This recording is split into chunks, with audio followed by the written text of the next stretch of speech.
Hello, Mrs. Reef here. Today we're going to be continuing our writing techniques lessons and focusing on citing our sources. Before we get started with the strategy itself, let's take a look at why we do this. The big idea that I want you to be able to understand is that when using facts from a source, we have to tell where the facts come from. We mostly do that so that the reader gets the extra info they need. For example, the reader should know where your information comes from. Your reader wants to know what types of sources you used. They want to know if they can trust your facts, if those facts can be believed. They want to know they came from a reputable or trustworthy source.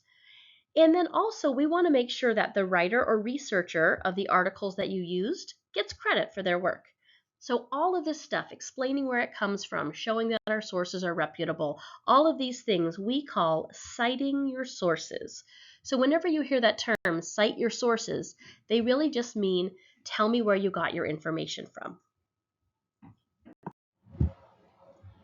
So here's the first strategy. This strategy is called after the fact using parentheses.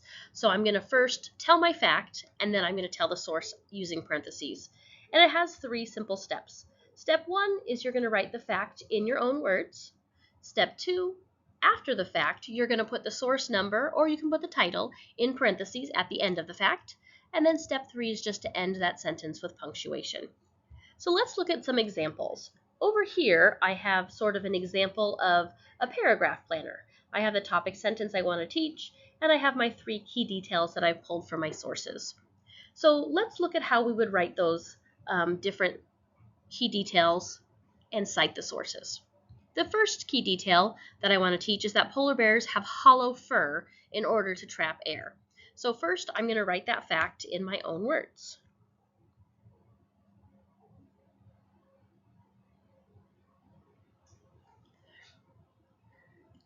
You can't see it without a magnifying glass, but polar bear fur is actually hollow. So there I wrote the fact in my own words. Next, I'm going to put a parentheses and write the source number, and I recorded that this is from source 1. Source 1. And then you can see I've already put my end punctuation. Let's do another example with key detail number 2. Key detail number 2 is about how polar bears have black skin, and that helps absorb heat from the sun.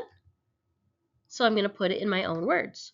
Another adaptation that they rely on is the fact that their skin is black because the color black absorbs heat from the sun better than other colors. So I took this idea and wrote it in my own words. Then I'm going to put the source number at the end and end it with punctuation.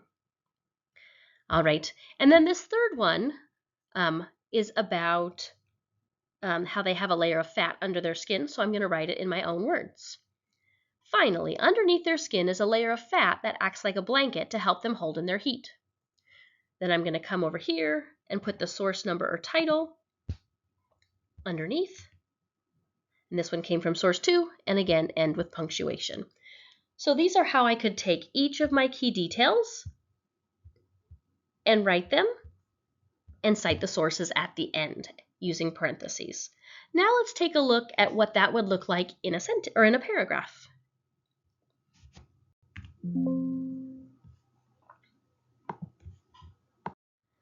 So here's that same paragraph where I've got my key details in it with my sources cited. I started with my topic sentence, and then I've got key details. I'm going to go through and color code topic sentence, key detail, and elaboration so you can see what those look like in this paragraph. One way that polar bears are able to survive in the Arctic is because of unique adaptations that allow them to stay warm in the freezing cold temperatures. There's my topic sentence. You can't see it without a magnifying glass, but polar bear fur is actually hollow. Source 1. So there's the source being cited for that key detail.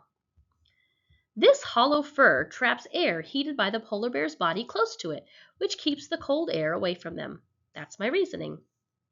Second piece of evidence. Here we go. Another adaptation that they rely on is the fact that their skin is black, because the color black absorbs heat from the sun better than other colors. Source 1. Now this paragraph doesn't have a piece of elaboration after that one because it's a longer key detail. So I'm going to launch into my third key detail. Finally, underneath their skin is a layer of fat that acts like a blanket to help them hold in their heat. Source 2. These adaptations all work together to help the polar bear survive in brutally cold conditions. So when you look at this, you can see each of the key details has a source cited at the end of it. Here's a source, here's a source, and here's a source. This is what's required to be on grade level at the 5th grade level. Now I want to show you 2 other strategies that you'll sometimes see and that you can start trying out in your writing.